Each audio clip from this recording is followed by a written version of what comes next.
YouTubers used it, and that's how I knew. Oh, yeah. Yeah, it used to be all Final Cut, yeah. I was like, David Dobrik uses it. Let's fucking go. Fucking fall from grace.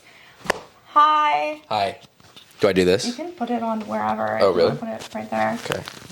I just keep it far away because if I drink water, it's just like ASMR for people. I was like, that's not what they want. They can hear like the gulping. Yeah, it's uncomfortable. I get so uncomfortable editing it too because then I don't like sounds of gulping or like people chewing, and so I'm just like freaking out at my own voice. And it's like I'm the worst.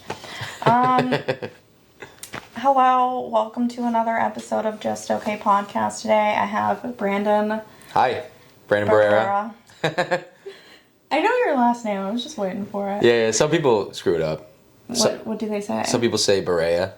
Who the fuck is that stupid? And then I was in Nashville a couple weeks ago, and then my buddy Brad, who like I've done shows with before, and like my name is on the lineup sheet. He just brings me up as like Brandon Barrera. Barrera. And I was like, that. And I was like, I just take it. Just throw Rihanna in your last name. You just get the Brandon right, I guess. Yeah, my last name gets fucked up a lot. A lot of people say Ledsman. It's Ledesma. Right. It's really funny because Brian is like the only person who like actually pronounces it right, but he even like puts like a little Spanish flair to it when he says it. Brian Vogt Nielsen? Yeah. Really? A little Spanish flair? Yeah, he's like Ledesma. I was like, okay. It was like pop off king. Yeah. So he's a comic. You do stuff. Do you want to give a little spiel on you? I'm not like. 26. Been doing comedy now consistently for probably about 4.5 years. From Fort Lauderdale, Florida. Then moved to Los Angeles after college. Was out there for about 3 years. Pandemic happened. Went on unemployment. Made more money than I ever did in my entire life. And then I got a job working as a golf caddy because I was like, I need a job. I was getting fat and like just being a piece of shit. And I was like, I gotta get a job. Got a job as a golf caddy, and then pandemic started to wrap up, and then I got a call from one of my best friends I grew up playing hockey with, and he was like, I moved out to Jersey. I'm a golf pro at this course in Jersey. They have a caddy shack house that houses people for free. You can come caddy here, live for free, and do comedy in the city because we live right next to New York City. That's so sick. And I was like, I'll be there in 2 weeks. Now I've been here for 2 years. Do you still live at the house? Yeah, it's a shithole. Yeah, didn't it flood? Yeah, it flooded, and now we have a mouse problem because I guess there were like a bunch of like mice and other rodents like living inside of like the pipes. So when when my pipes froze, pretty much what happened, and then they exploded and flooded the whole house, and then I guess like that sent the mice into like a frenzy. So now they just keep coming out of the woodwork. Do you feel like you can relate to people who lived through like Hurricane Katrina now? No, because I lived through Hurricane Katrina. oh yeah, you were in Florida. Yeah, we got it. We didn't get it just as bad because New Orleans is like a bowl, so like that's why they got screwed up. But we got. Actually, Wilma, I think, was really bad for us. We were out of school for like 2 months. I don't know why they always name hurricanes after like white women.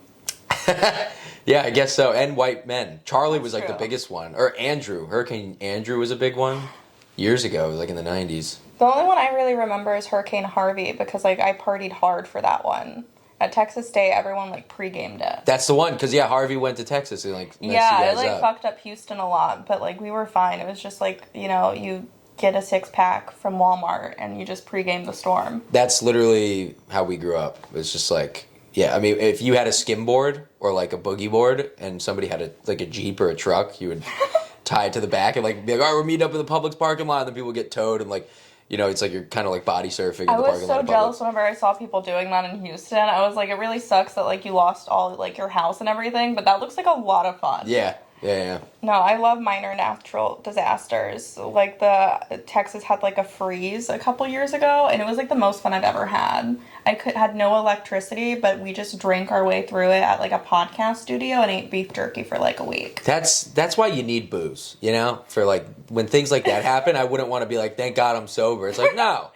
You might die. It's like, all right, well. It's like, no, but you can process your emotions. But who wants to do that? Yeah, let's just eat Campbell's soup raw and drink a 6-pack of Budweiser. Yo, I was like trying to pop popcorn over like a lit candle with foil under it. Yeah, you learn. Yeah, you go back to like cave times. I was like, I never got to be in Girl Scouts, so it felt like the first time I got to kind of like get a survival patch or something. Yeah. It was fun. Yeah. When we were in college, we that was the thing. It was like I went to Florida State, so it was like big party school. We had Hurricane Irma, and that was supposed to be a big one. And I remember it started out like not so big, and the school was like, okay, we're not going to do anything.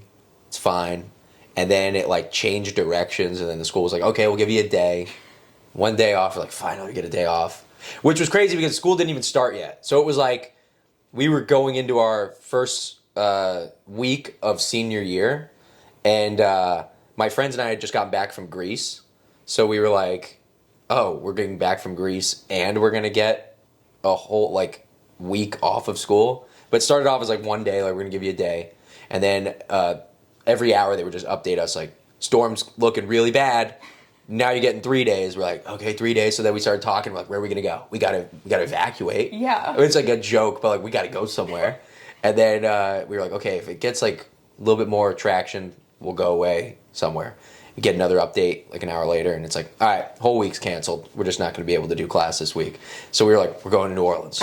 Yo, Ted Cruz it. Yeah. So literally we literally went to New Orleans for a week and just maxed out our credit cards, and just it was our first time in New Orleans, and we just had the time of our lives. And then the storm was like projected to even crash New Orleans. We were like, oh my God. But it didn't. It ended up being fine. But we got to New Orleans, and then I remember getting there, and we got into this place called Daisy Duke's, which is like a diner, and it's like right off Bourbon. And this lady was like, she was like, where are y'all from?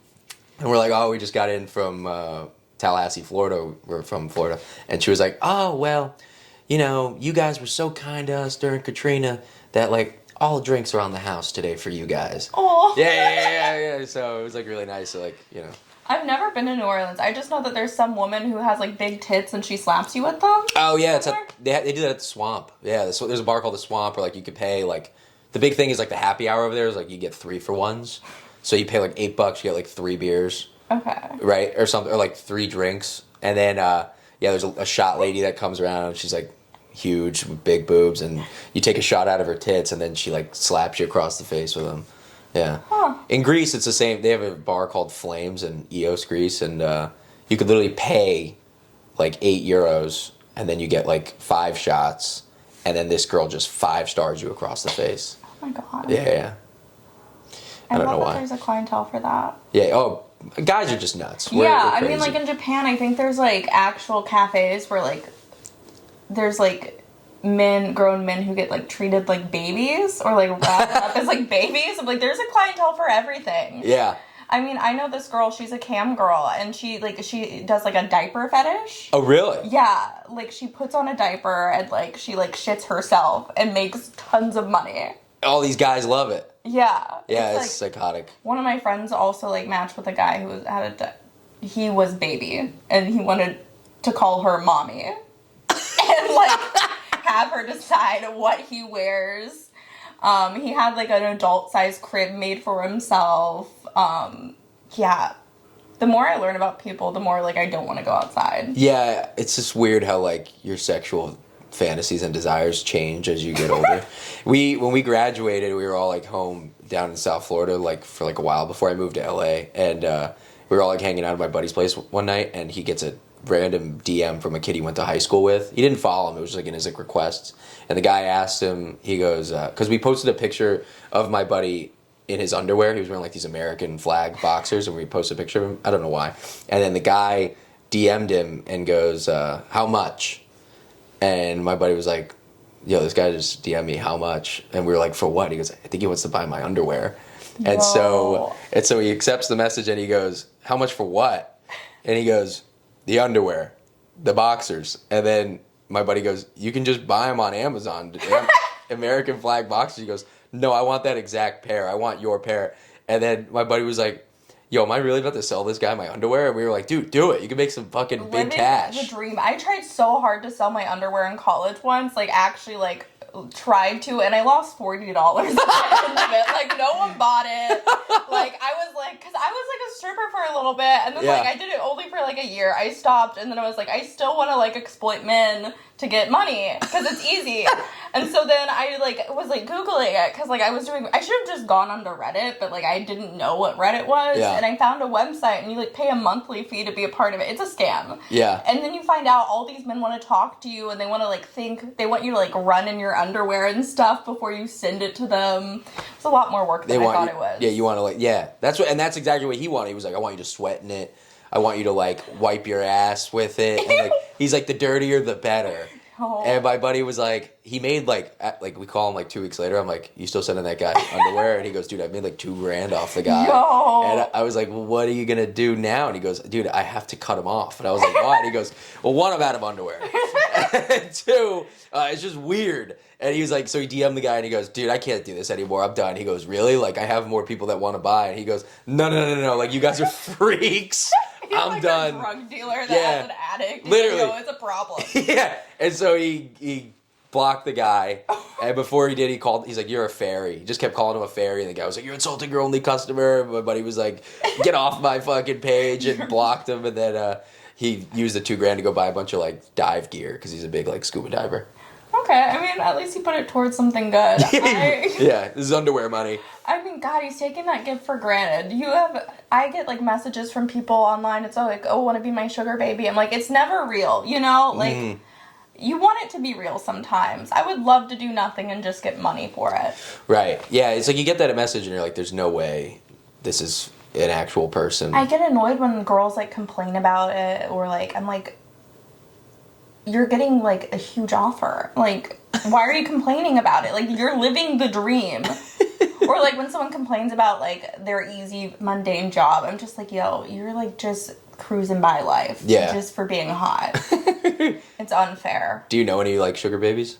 I know one. I know this one girl who, I don't know if I can say who she does it for, but there's one guy in the Fast and the Furious movies. He, like, basically pays a bunch of girls to dress up in bikinis and just chill at his house. It's got to be Tyrese Gibson. No? Ludacris? No. Oh, I don't know. It's Paul Walker. Yeah. It's Paul Walker. He's back from the dead. He's making people dress up in bikinis but, at his house. I'm just like, that's like the dream. And like, whenever I hear like someone like that complain about it, I'm just like, fuck you. Yeah. You know, like you just have to wear a bikini and walk around a guy's house. Like apparently he doesn't do anything weird. He just wants to hang out with hot women in bikinis. Good for him. It's like a Dan Bilzerian.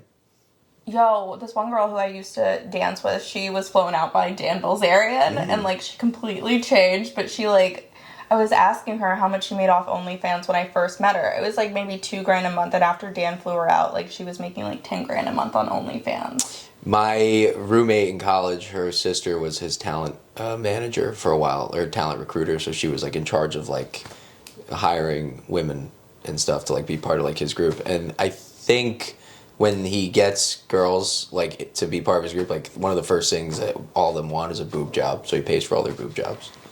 I think that's like the thing. That's like really good charity. Yeah. I don't know. She had a good time. I don't think she's with him anymore, but yeah. Yeah, I don't get him. I never got him. He's like too, you know. He's a thick boy. He's a thick boy. Yeah. Feels like he's compensating just a little bit. Yeah. I don't know. That's all I have to say on that subject. Yeah. I don't know. You kind of lose me at the guns. You lose me at all the machine guns. I'm like, I don't get it, but all right. Oh my God. Yeah. My friend took a picture with, speaking of guns, Daddy Alex Jones took a picture with the other day at Mothership. And she was like, she posted it. I was dying. And then she was like, he called me beautiful. I was like, that is the last guy on earth I would want to like have call me beautiful. Oh, thank you. You're being sued for over $1 billion because you don't believe in Sandy Hook. What a crazy... I used to live on South Congress, and so, like, InfoWars would drive down my street just, like, in, like, big, like, trucks and stuff, holding guns because they can. Right. I'm just like, just because you can do something doesn't mean you can do it. Like, can I shit on the sidewalk? Technically, but, like, am I gonna do it? No. Right. It's just terrifying to see someone do that, though. Right. Like, he's just bringing these giant machine guns down a, like, very crowded area. You're a white man with a big gun and a lot of ammo. Like, statistically, you're the one committing the murder right now. Yeah. Also, you don't believe in Sandy Hook, so that adds a little bit of crazy to it. Yeah, well, you know, people in the South, it's so wild. I grew up around a lot of people who, like, believed that conspiracy theory. Right. Like, a lot of parents, I went to a private Christian school, and a lot of the parents, I didn't know who Alex Jones was. I just knew that they didn't believe in the, like, mass shooting. I was like, y'all have to be so crazy. Right. And, like, they're all, like, very conservative. Like, they support Chick-fil-A, which I support Chick-fil-A, but, like, I make out with a woman every time I go to Chick-fil-A, though. So every time you, like, make sure to, like, bring somebody? My ex-girlfriend and I would drive through Chick-fil-A and just, like, kiss in the drive-thru and be like, this cancels it out, right? Like, this is okay. I remember when that first happened, and, when that first came out that Chick-fil-A hated gay people, and then we had some gay friends that would do the same thing. But that's just funny, because it's just, like, the cashier doesn't care. Yeah. The cashier's like, dude, I'm gay, too. Yeah. Like, I'm just trying to pay my electric bill. And, like, playing Lady Gaga, making sure they get it. Yeah. Oh, God, no. But also, I'm like, at the end of the day, Chick-fil-A, I'm not surprised they're anti-gay. It's a fried chicken place. Like, it's from the South. Yeah. It'd be weird if it was, like, super pro-gay. I Right. mean, it'd be cool, but, like, I don't know if I trust their fried chicken. I'm like, is it vegan, too? Yeah. I also like that they're not going back on their word. Like, they're like, we hate gay people. And then they're like, damn, Chick-fil-A's fucked up. But it's so good. And then Chick-fil-A was like, you know. Like, most companies, they'll come back with, like, they'll release a statement saying, oh, we're always inclusive and blah, blah, blah. They never did. I don't think they did any of that. I think they were just like, no, we said what we said, and we're just going to have to deal with it. That, Yeah. Like, okay, you're not going to change for us. Yeah. Like, Starbucks was like Starbucks had coffee cups that said Merry Christmas. And then people made a big thing about that. And then Starbucks was like, oh, no, we didn't mean Merry Christmas. We mean Happy Holidays. And we love all the holidays. But Chick-fil-A in that circumstance would have been like, yeah, it's Christmas. Grow up. Grow up. We're Christians. It's Christmas. It's Christmas, bitch. Yeah. I will say, like, it's just hard because, like, they have the best fries in the industry, you know? Oh, the waffle fries? The waffle fries. Yeah. The sauces. Yeah, sauces are great. Some of them will charge you extra for sauces now. Yeah. I don't like that they're doing Some of that. them. That's shady. Yeah. I don't trust a Chick-fil-A that does that. Yeah. The breakfast is really good, too. No one really talks about the breakfast. You never had the breakfast? No, I've had the breakfast Yeah. chicken minis. Yeah, the chicken minis. Oh. Yeah, chicken minis. Or even, like, the chicken biscuits. I feel like we're just saying names of food and just being... That's what this podcast is. Have you ever had a patty melt from No. Whataburger? No. I've had the What? I've had the honey butter chicken The biscuit. Hub Chip? Love it. Yeah, that's good. Jeez, that one's so good. I'm broke being vegan once because of a patty melt. Oh, And, you're like, vegan now? No, I was vegan and years ago. It was mental illness for sure. But I was like vegan. And then I was like at spring break in South Padre and like there's nothing to eat there. I was just eating fries for like subsistence. Like there's nothing to eat in Texas if you're vegan. Right. And so I finally broke because some guy was like, yo, do you want me to buy you a patty melt? I was like, no. And he got me a patty melt still because, you know, when a girl says she's not going to eat something, she's still going to eat it. Right. And I just broke it down. I was like, it's like the closest you can get to, like, perfection on earth is a patty melt. Yeah. Except what it does to your body after. It's not that holy. Yeah. And especially because you were vegan, you probably got sick. Oh, I got so sick after. It was 100% worth it, but, like... It was rough. And then I tried being vegan again, and then brisket broke me. I think I just like red meat. Yeah. I mean, like, that's not a problem. My buddy Mark, he's off camera right now, but he went pescatarian for a while. He was like a ovo-pescatarian, so he would have eggs for like 3 years. Was it 4 years? 4 years, yeah. 4 years he was doing this thing. Oh, and then eggs like that. and eating with him was an issue. Like, I remember our buddy Ryan went to culinary school. And, like, it was the most impressive thing he did because before that, he was, like, a crackhead and, like, literally had to drop out of college because he was so bad. Yeah. And he went to culinary school. He went to the Anthony Bourdain one, the Culinary Institute of America. Like, the kid knows everything about food. The CIA, yeah. No, I was going to go to culinary school and I was looking at CIA. See, it's the best one. It's great. And so he went there. He got, he was going there at the time. He was, like, just about to graduate. And he came down to visit in South Beach. took us to like this restaurant he was like so proud of, and he brings Mark, and I'm like, don't bring Mark, because the place is called Yardbird. The place is called Yardbird. I go, you can't bring Mark. Yardbird. They're not gonna have anything for him. There's no way. And so we get there. Of course, Mark's like, it'll be fine, whatever. There's nothing on the menu for him. And then Mark's looking at this like one thing. It's like, maybe I can. Was it shrimp and grits?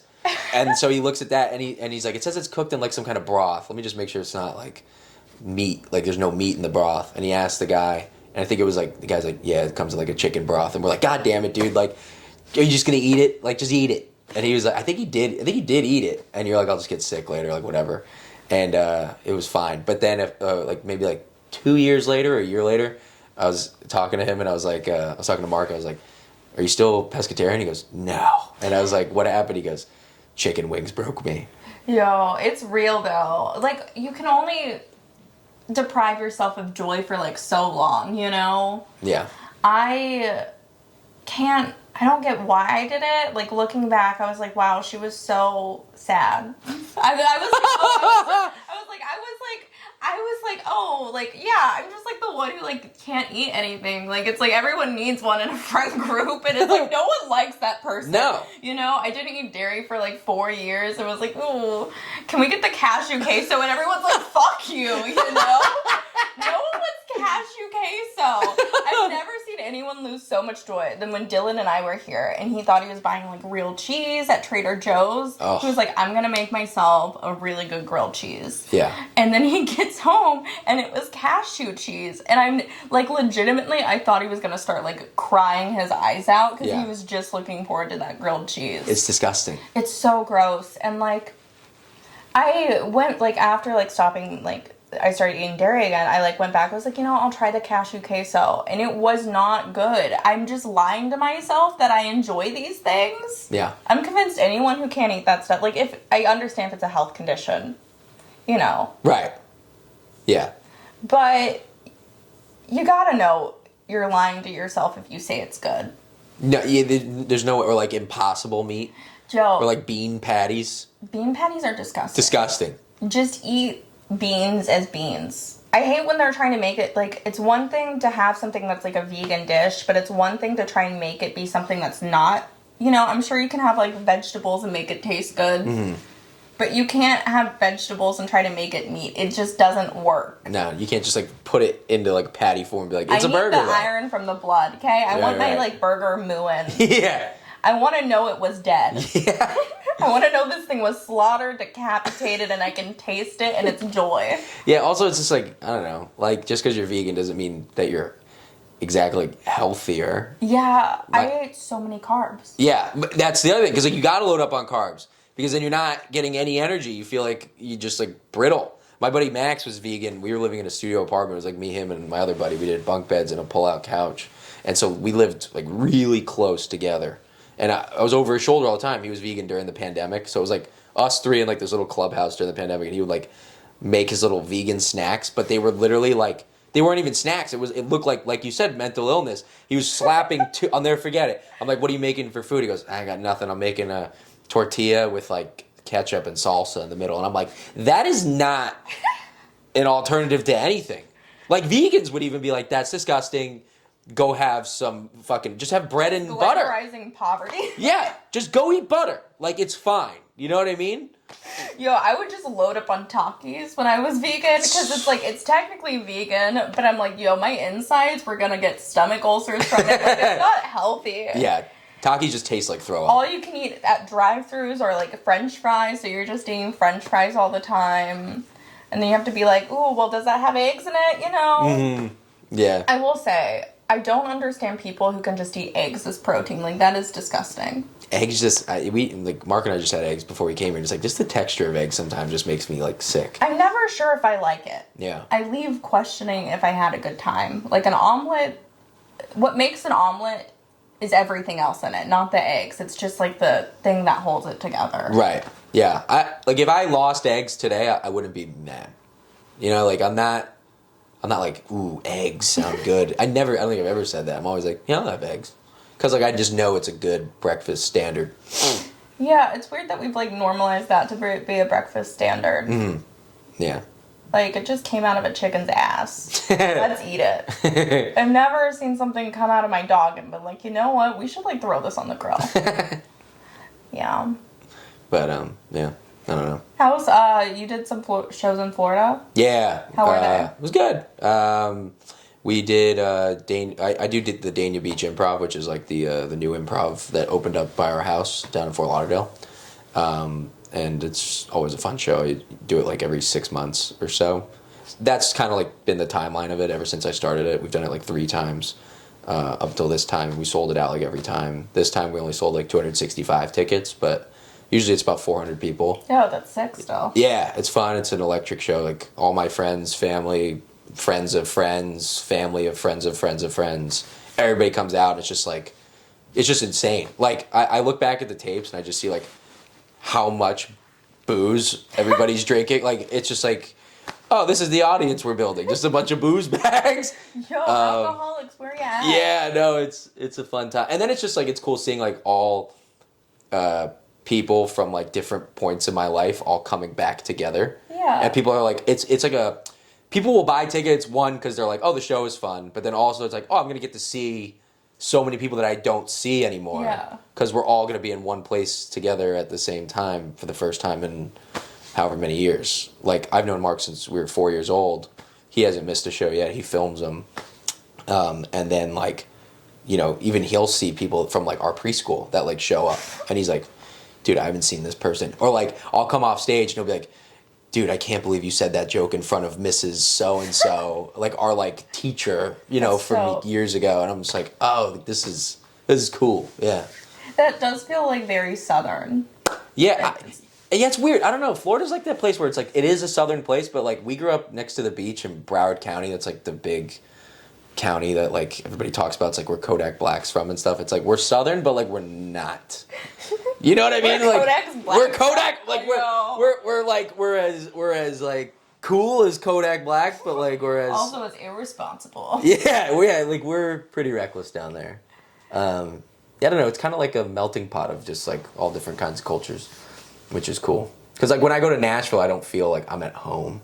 Yeah. You know what I mean? Like that feels like more like the South. Like or when I go to Texas, I'm not like, oh my god, it's exactly like Florida. I'm like, no, this is like a hybrid. Or this is like one side of Florida that I know. Yeah. You know what I mean? Yeah, I don't know. Texas is parts of, you know, I'm sure it's the same with Florida. Like parts of it feel very Southern, and you're like, oh shit, I am in the South. But then like where I'm from in Texas, I'm like, this is not Southern really. It's like you don't see horses often. Right. See, we have horses in in parts of our city. Like Davie, Florida is like, they just have not given up on like the Western look. There's like a part of the city that literally is like, there's a rodeo ground, and then down the street, like even the Wells Fargo is like, it looks like out of like a Western movie. Like you could literally film a modern day Western down there and you wouldn't have to do anything to the street to make it look different. It like will sell as like a Southern, yeah, like old, like rustic, you know, look to it. Yeah. You drive like 30 minutes out of Austin and you'll get to like bumfuck nowhere, and everyone's like, Trump County, we still ride our horses to work.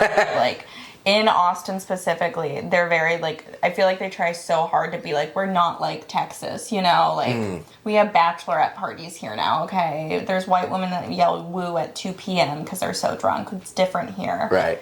But it's, I mean, it is the South still. Like, Texas is like, Austin, they think they're like very liberal. Like they like defunded the police in 2021, and then they immediately like 6 months later refunded them like the highest budget they had. And they got rid of a lot of things. And I was like kind of shocked. They got rid of like the sexual victims unit type deal, and then like the homicide like task forces, but they kept the police horses. Oh my god. Which is like just for like crowd control, and I was like, this is over COVID. Like we don't have crowd control right now. Right. It's a backwards way of thinking, but they're like, we're pro-gay, so they think they're like, that's what saves us. Yeah, that's what saves us. We may say the N-word, but we're pro-gay, okay? It's funny, back at home, we have like friends that are becoming cops now, and then you know, their parents like aren't too proud of it.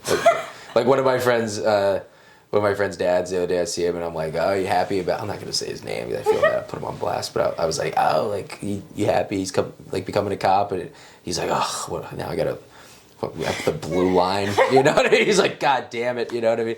So it's an interesting. It is confusing because I saw some really hot, like, it was like a van of like these like hot ass like women like police officers in Astoria. It was just like all of them in one location, and I was like, yo, maybe I do want to back the blue now. Yeah. Or like I live close to a police station. Every now and then I see like just a really hot cop, and it makes me like reconsider my values and like morals. I'm like, maybe I'm. But yeah, no, firefighter would be cool to be. I always walk by New York City Fire Department like houses, and I'm like, oh, like if I did life over again, I would just be a firefighter, probably. I used to live next to a fire like station, and I really just was like so bummed because all the guys who like worked there were old and bald, and I was just like, I'm missing out on what I should be like. I want to have a stereotypical like hot fireman. Like there are some stereotypes that you want to be true. I think it is true here. Did you live next to one here or in Austin? In Austin. Yeah, it's like, who's fighting fires in Austin? That's the problem. You need a place where there's a lot of fires. I know, I should have just become an arsonist and maybe they'd like get some hotter people there. Yeah, my buddy Dylan's a firefighter in Naples. It's like the biggest thing he had to do was help people during that hurricane that just came through. Yeah, I feel like a lot of it is like, if you're in a place that doesn't have too many fires, it's just like helping old people and like getting cats out of trees. Literally though, yeah, they get. He was telling me they get like calls all the time, just like regular calls from people who are like having a heart attack again, and they're like, "No, you're not, Nancy. No, you're not." But they have to go anyway just to like document that they went.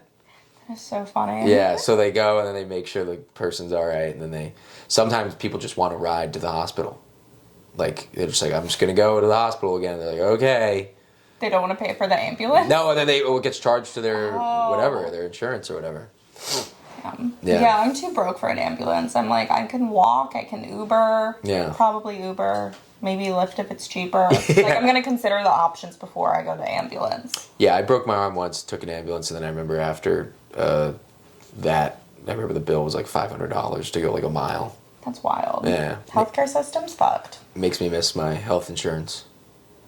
I have like marketplace health insurance now, and it's just like I don't even know what that covers. For a while, my parents used some like Christian health plan instead of health insurance, which is like the biggest scam. Yeah. Like my sibling had depression. They're like, well, we don't think that's like godly, so we're not going to cover that. Yeah, that's part of human nature, so you're just gonna have to deal with it. Yeah. Yeah, they're like, well, that's because of sin, so no, thank you. Sounds like you should think, how is this your fault? Maybe you need to cut some people out of your life. Yeah, maybe you just pray it away. That is something that a lot of, like, I feel like Christians do. They're like, oh, well, have you prayed about it yet? I'm like, I just need to pay this medical bill. You're like, I'm literally, I have glaucoma, and they're like, no, that's God taking away your sight. I have, terminal cancer. No, I'm sorry. Your leukemia, have you sinned lately? It's like, the kid is 8. God just wants to see you sooner. God is just really in love with you. Yeah. Do you have anything you want to plug? Going on tour again. Going to Tampa next week. Doing Side Splitters. Oh, So, nice. Yeah, it'll be fun. Yeah, All that's right. about it. Yeah. Well, thank you for doing this. Yeah, thanks for having me. Of course. It's a lot of fun. Love your place. It's cute. All right, see ya. Yeah,